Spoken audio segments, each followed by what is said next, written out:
Hay una piedra que cargas hace años y que nadie más puede ver. No pesa en los hombros, pesa justo aquí, en el centro del pecho.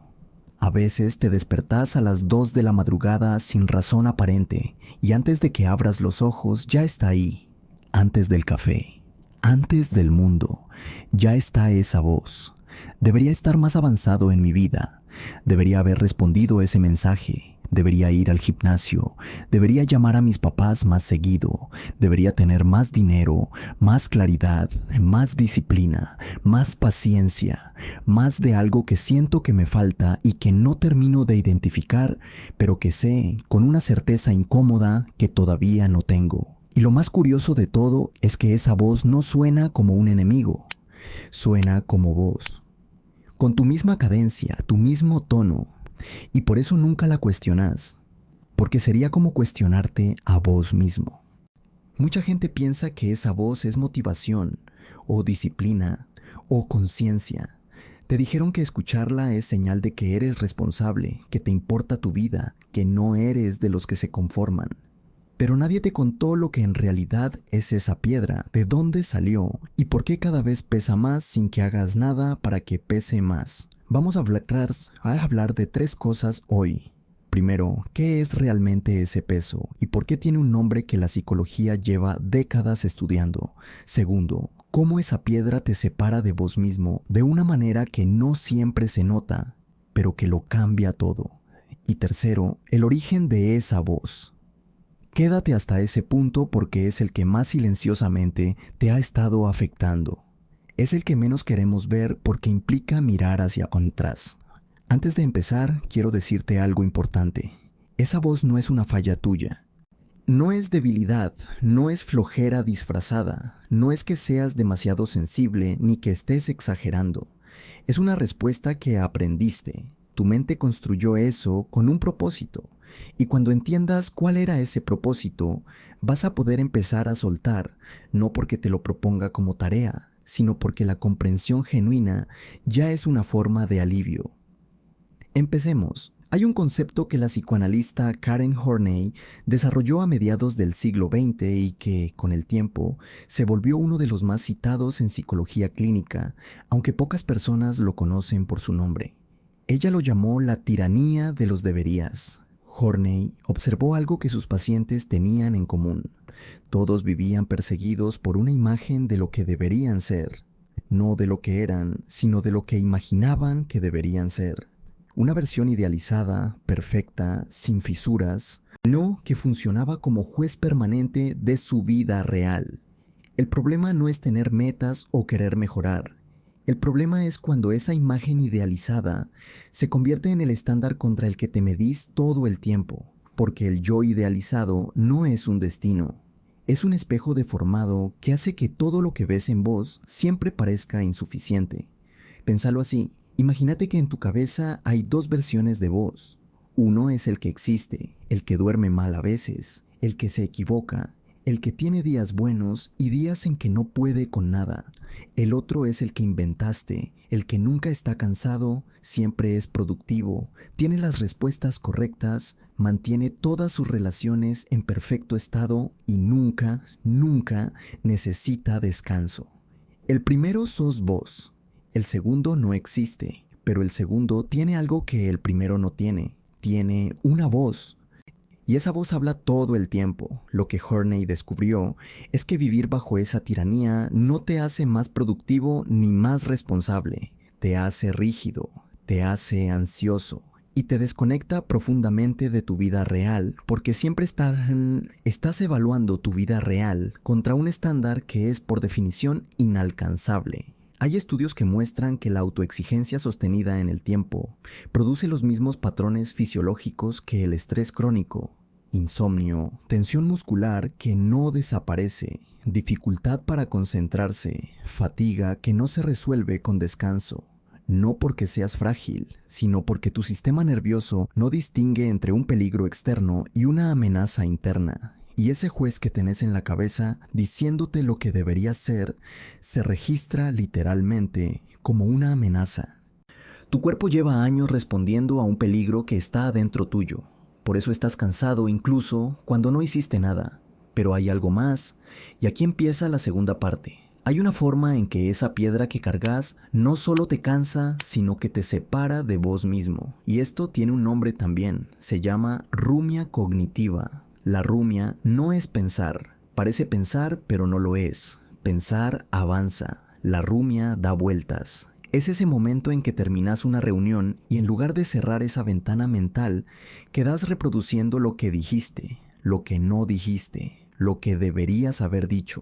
La cara que puso esa persona cuando respondiste, la interpretación de esa cara, la conclusión que sacaste de esa interpretación. Y ya pasaron 40 minutos y seguís ahí, parado en el mismo lugar mental, sin moverte un centímetro. La rumia no resuelve nada. Lo que hace es mantener activo el sistema de alarma. Mientras tu mente rumia, tu cuerpo sigue en estado de alerta. Es como si dejaras encendida la alarma del auto toda la noche porque a las 3 de la tarde alguien rozó el espejo sin romperse nada. Lo interesante desde la neurociencia es que la corteza prefrontal, la parte del cerebro encargada de evaluar, planear y tomar decisiones cuando está sobreactivada por la autocrítica, literalmente inhibe la capacidad de disfrutar el presente, no metafóricamente, neurológicamente. El circuito de la recompensa se apaga cuando el circuito de evaluación está a full. Eso explica algo que muchos sienten pero no saben nombrarlo. Podés estar en un momento objetivamente bueno, con gente que querés, en un lugar bonito, haciendo algo que elegiste y aún así no sentirlo del todo. Como si estuvieras ahí, pero no del todo ahí, como si hubiera un vidrio entre vos y la experiencia. Ese vidrio se llama ruido interno y la mayoría del tiempo tiene forma de debería. Debería estar aprovechando más esto. Debería no haber dicho lo que dije ayer. Debería tener esto más resuelto para disfrutarlo sin culpa.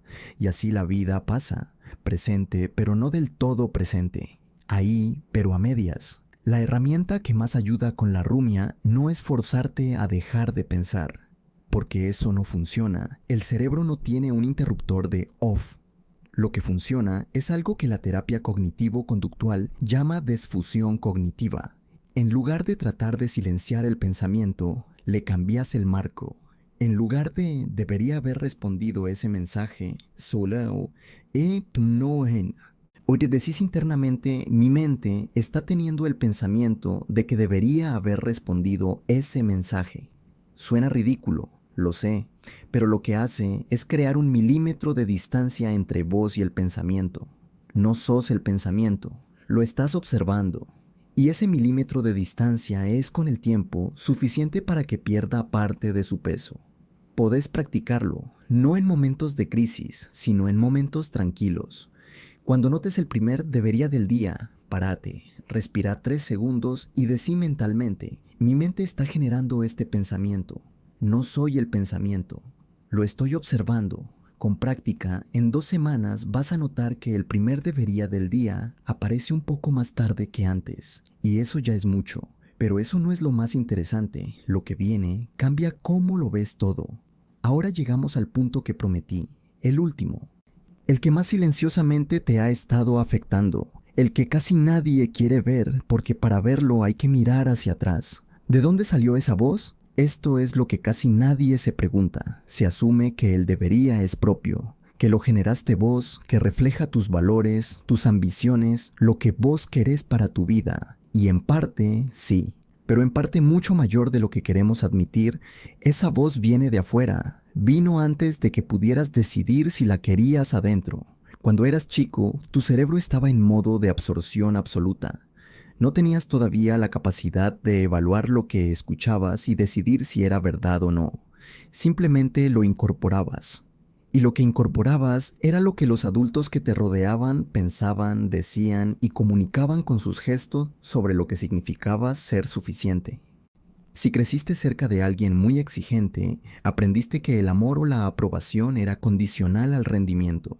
Si creciste en un entorno donde mostrar vulnerabilidad era señal de debilidad, aprendiste a esconder lo que no podías resolver. Si escuchaste muchas veces que eras capaz de más, que podías esforzarte más, que faltaba poco para hacer lo que se esperaba, tu cerebro construyó un sistema de alarma para avisarte siempre que te estabas quedando corto. Ese sistema no es malo, en su momento te sirvió, te ayudó a adaptarte, a funcionar, a no perder el amor o la pertenencia que necesitabas. Tu cerebro estaba haciendo exactamente lo que debía hacer con la información que tenía. El problema es que ese sistema no tiene fecha de vencimiento automática. Nadie te dijo que cuando crecieras podrías revisarlo, así que siguió funcionando. Con 25 años, con 35, con 50, siguió activando la misma alarma, con la misma intensidad, aunque el peligro que la activó ya no exista. Horney lo describió de manera muy precisa. El yo idealizado, ese estándar imposible que nos persigue, no lo construimos nosotros solos, lo construimos absorbiendo lo que las figuras de autoridad de nuestra infancia proyectaron sobre nosotros. Y luego lo internalizamos tan profundo que ya no lo reconocemos como externo, lo escuchamos y creemos que somos nosotros. Esto es lo que más duele de este punto. Esa voz que creías que era tuya, la que te dice que todavía no es suficiente, que deberías ser más, que aún falta, quizás nunca fue tuya del todo. Quizás es la voz de alguien que tampoco tenía todo resuelto y que te pasó su peso sin darse cuenta. No te estoy diciendo que la culpa sea de alguien más. No funciona así y tampoco ayuda. Te estoy diciendo algo diferente, que puedes elegir quedarte con las partes que son tuyas de verdad y soltar las que no lo son. Y para eso, primero tenés que aprender a distinguirlas. Cuando escuches un debería, pregúntate esto. ¿De dónde viene esta expectativa? ¿La elegí yo o la heredé? Si nadie me estuviera mirando y nadie me fuera a juzgar, ¿seguiría siendo importante para mí? Si la respuesta es sí, quizás vale la pena. Si la respuesta es no o no sé, quizás ese no es tu debería. Es el de alguien más que aprendiste a cargar como si fuera tuyo. No tenés que resolver esto de un día para el otro. Y tampoco tenés que resolver todos los deberías de tu vida.